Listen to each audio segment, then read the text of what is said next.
Good morning, students. Today we are going to discuss about the lesson, the remaining part of the social transformation in Tamil Nadu. Heading is South Indian Liberal Federation or Justice Party. The South Indian Liberal Federation was founded by Dr. C. Nadesanan, Sir Pitti Tyagarayar, T. M. Nair, and Alamelu Mangai Tayarammal. They are came together to form the South Indian Liberal Federation on November 20, 1916. Around 30 prominent non-Brahmin leaders that includes the South Indian Liberal Federation, also called as SILF.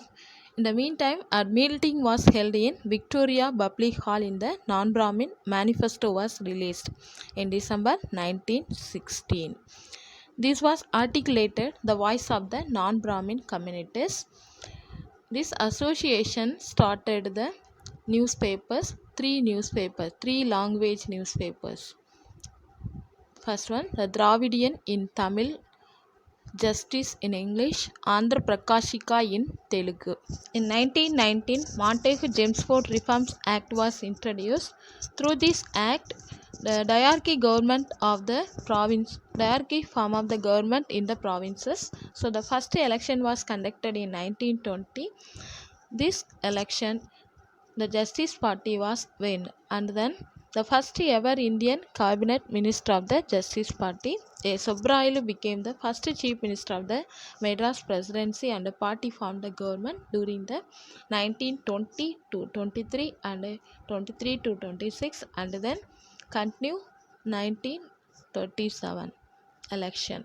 In the 1937 election, Indian National Congress contested an election for the first time and trounced the Justice Party. The programs and activities of the Justice Party. The Justice Party government widened the education and employment opportunity for the majority of the population, and then created the space for the political sphere also.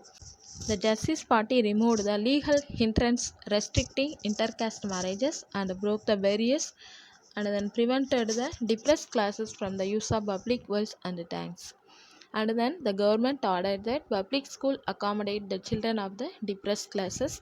Hostels were established for their students in 1923. In the meantime, Madras legislature under the Justice Party government was first to approve the participation of the women in the electoral politics in 1921. Through this policy, the Dr. Muthulakshmi Ammayya to became the first women legislature in India in 1926. And then Justice Party worked towards the legislating provision for communal representation, like that the reservation for various communities. Two communal government orders in 16th September 1921 and 15th August 1922 were passed and ensured equitable distribution in appointments among the various caste and communities as a part of achieving social justice. And then 1924, the Justice Party established the Staff Selection Board and then encouraged all the community to share the administrative powers. In 1929, the British government of India adopted the pattern and established the Public Service Commission. And then further, the Justice Party concentrated on the reforms of the religious institutions. And then the Justice Party introduced the Hindu Religious Endowment Act in 1926. Next topic is Self-Respect Movement or Suyamariyada Iyakam. The self-respect movement advocated is the casteless society and then divide of rituals and then difference based on the birth. The movement declared rationality and self-respect as the birthright of all human beings.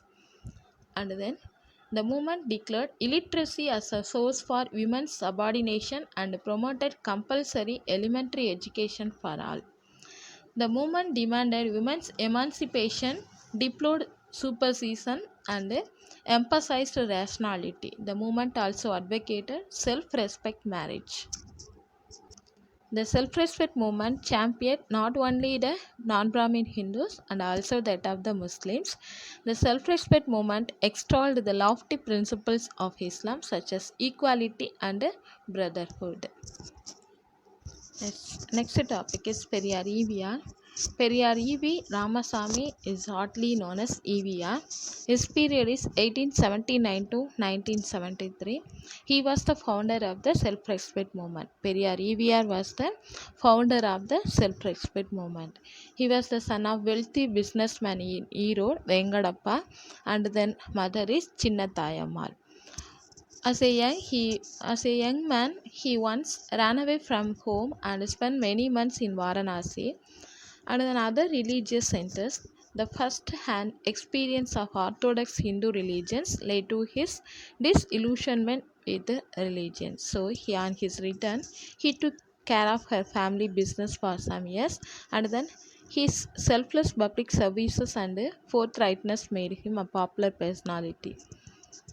He held different official positions of hero that included chairmanship of Municipal Council 1918 and 1919.